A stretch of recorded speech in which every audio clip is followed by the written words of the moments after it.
আমরা কি করব যদি আল্লাহ তাআলা আমাদেরকে এই জাতির খেদমতের বা সেবা করার সুযোগ দেন?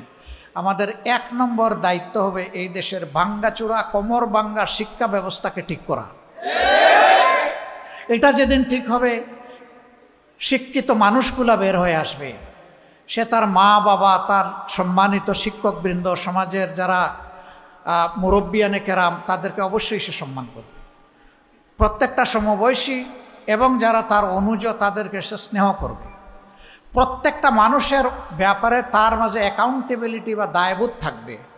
সে চিন্তা করবে, এই যে বিশ্ববিদ্যালয় পর্যন্ত আমি লেখাপড়া করেছি, কলেজ পর্যন্ত লেখাপড়া করেছি, স্কুল পর্যন্ত লেখাপড়া করেছি, আল্লাহ যাকে যতটুকু মেধা দিয়েছেন, সে চিন্তা করবে আমার শিক্ষা প্রতিষ্ঠানের দেয়ালের প্রত্যেকটি ইট, বালু, নুড়ি, পাথর, পানি, মিস্ত্রির হাত, রড এবং সিমেন্ট, এগুলোর সাথে এই দেশের মানুষের অবদান জড়িত রয়েছে।